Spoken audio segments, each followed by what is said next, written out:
Déjà pour Ronan, Ouais, parce que c'est vrai que... J'aime pas me conformer à un genre. Ouais.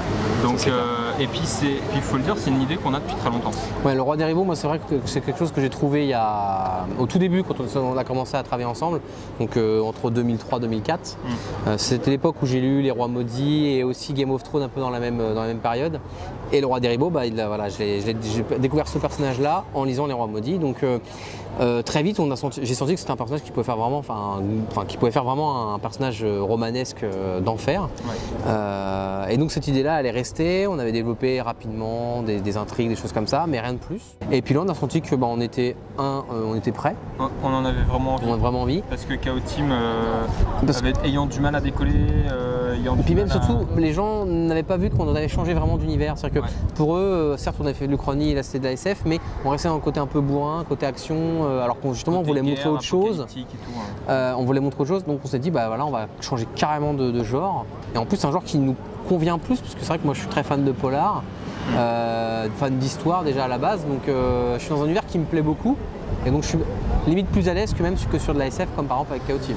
Le fait de dire c'est un personnage qui a vraiment existé, ça titille le lecteur, il se dit oh là là, mais alors oui, c'est presque vrai. Et en même temps, ça nous laisse un terrain de jeu monstrueux parce qu'on peut en faire ce qu'on veut. D'où d'ailleurs l'intérêt de prendre ce Roi des Ribauds et de prendre le Roi des Ribauds en fait, d'origine, c'est-à-dire le premier de ces Rois des Ribauds, qui n'est pas décrit par Druon, parce que Druon nous a décrit un Roi des Ribauds au XIVe siècle, donc vraiment 200 ans plus tard. Donc, enfin non, 150. Voilà. Donc finalement là, nous en plus on situe vraiment le personnage beaucoup plus tôt, et donc on peut vraiment aller s'attaquer aux origines du Roi des Ribauds. Pourquoi ce Roi des Ribauds, pourquoi ce personnage-là est devenu le Roi des Ribauds, comment ça a été créé, des choses comme ça.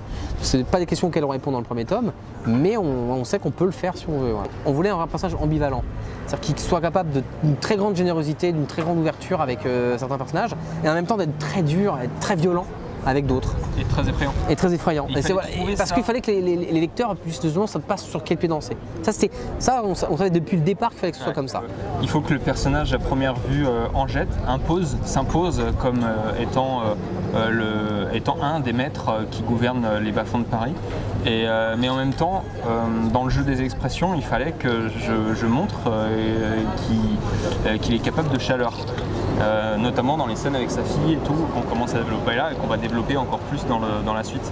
Et ça c'était dur, mais du coup, Vincent est tombé à regarder une série qui s'appelle Reaper Street, et est tombé sur un des acteurs. Il m'a dit tiens, regarde lui. Il a une tête atypique justement. Il a une tête atypique. Voilà, et un jeu qui va bien là-dedans. Ronan comme ça, il a un point de départ. Et le but c'est souvent de trouver des têtes un peu, voilà, pas le menton carré à l'américaine ou choses comme ça. C'est justement d'aller sur des trucs qu'on n'a pas l'habitude de voir. C'est un peu un orque dans un monde médiéval fantastique. Et d'ailleurs, on ne pensait pas le garder aussi longtemps, parce que moi, je pensais le tuer, sincèrement. Et en fait, non. Et c'est marrant parce que pour le coup, Glaber est sorti très facilement. J'ai pas réfléchi longtemps en fait. J'avais un premier croquis au final assez éloigné de ce qu'il est dans l'album, même s'il y avait l'essence qui était là.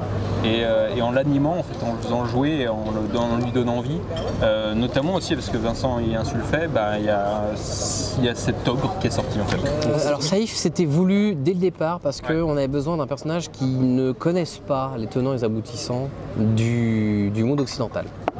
Donc il fallait qu'il y ait on va dire un néophyte, quelqu'un qui pose les questions pour que je puisse renseigner le lecteur sans que ça paraisse redondant, énervant. Voilà. Et d'ailleurs je trouve que j'ai réussi tout. Voilà, je trouve que j'ai réussi. J'ai l'impression d'avoir plutôt bien réussi dans la scène entre Michel et Saïf quand ils partent tous les deux sur le marché et que voilà, on voit bien qu'il y en a un qui comprend rien et il faut une explication lambda. Et ça permet en 2 pages de fixer toute la situation de la géopolitique de l'époque. Ça fait un personnage vraiment atypique et ça me permet de lui donner quelques pistes pour son avenir dans le prochain.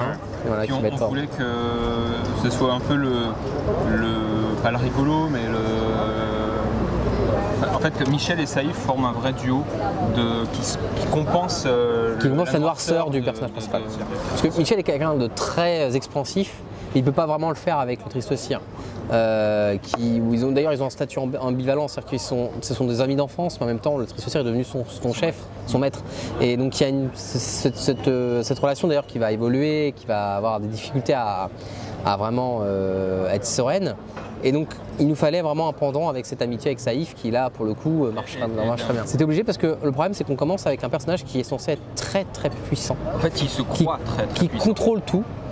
Et donc forcément, s'il lui arrive rien, on s'emmerde.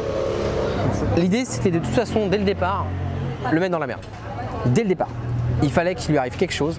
Venant de son fait en plus, c'est-à-dire que je voulais vraiment que ce soit quelque chose qu'il s'y mette tout seul, un peu dans la merde, et surtout mais de par une raison que beaucoup de gens pourraient comprendre. Et là je crois que n'importe quel père peut comprendre, n'importe quelle personne qui a un enfant peut comprendre, voilà, donc n'importe quel parent. Et donc c'était nécessaire pour pouvoir placer le personnage dans une situation où justement, pour que l'histoire, on a envie de la suivre et qu'on comprenne ce personnage-là. Sinon on aurait pu en faire quelqu'un de totalement un peu une sorte de dieu et froid éloigné et qui n'aurait absolument aucun intérêt. Il fait une action vraiment horrible, mais tout le monde a envie de lui dire mais je comprends et j'aurais fait la même chose. C'est ça, le personnage est sombre et austère de base, et il fallait qu'il ait ses élans humains, justement pour que le lecteur s'identifie complètement à ce qui est un anti-héros au final. Michel et Saïf sont des héros faciles, enfin joyeux quelque part, qui peuvent facilement... on les voit quand même dépouiller des mecs. Oui, bien sûr. En même temps, ils attirent la sympathie facilement.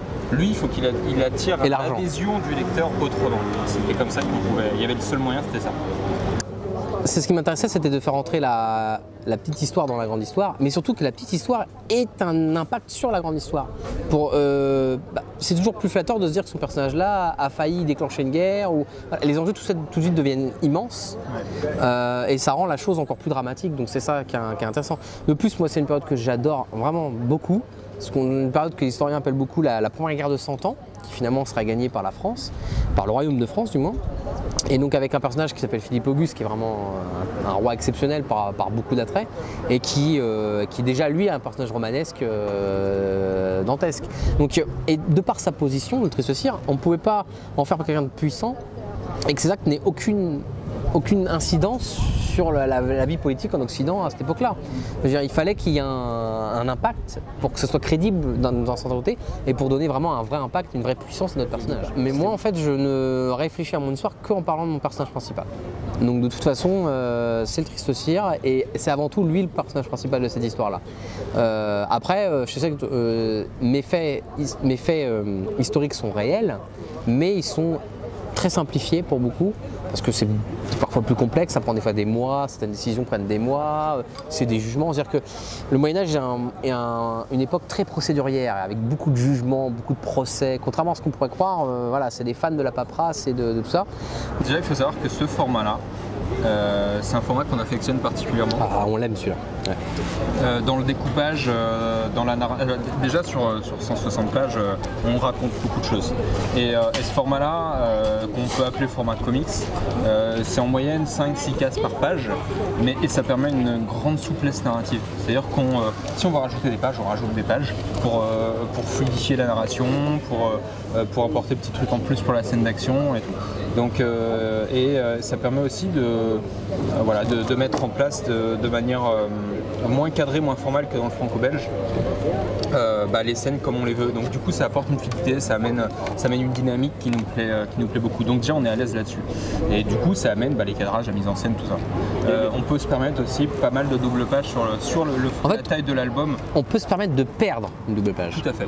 Juste pour quelque chose. Non mais c'est vrai. Dans un 46 pages, chaque case compte. Ouais. Chaque réponse, chaque dialogue va compter parce qu'on est ultra serré. Ouais. Alors il y a certains scénaristes qui vont dire moi c'est cool, ça m'oblige à aller à l'essentiel, ça fait un meilleur scénario.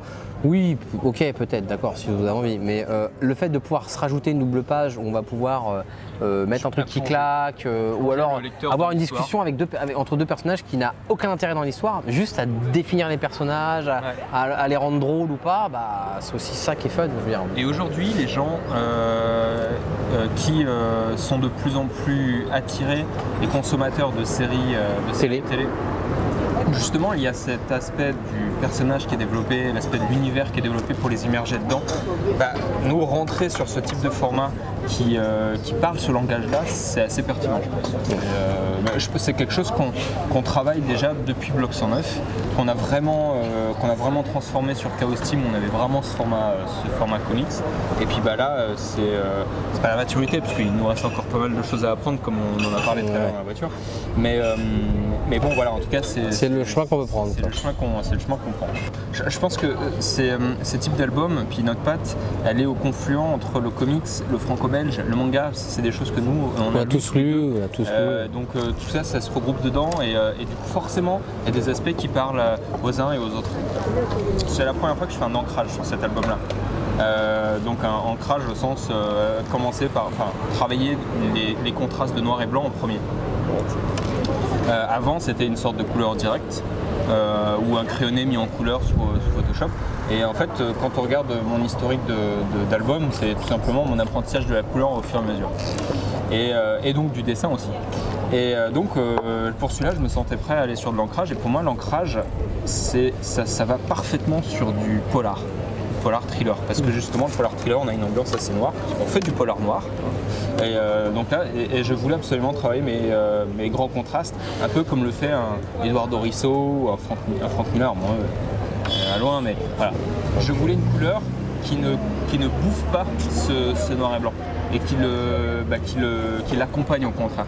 Et j'ai beaucoup apprécié le travail de Roger Ibanez sur Jazz Maynard, justement, où il travaille sur des tons de couleurs comme ça, très narratifs en fait, qui accompagnent parfaitement son ancrage et qui accompagnent parfaitement la narration. C'est le cas.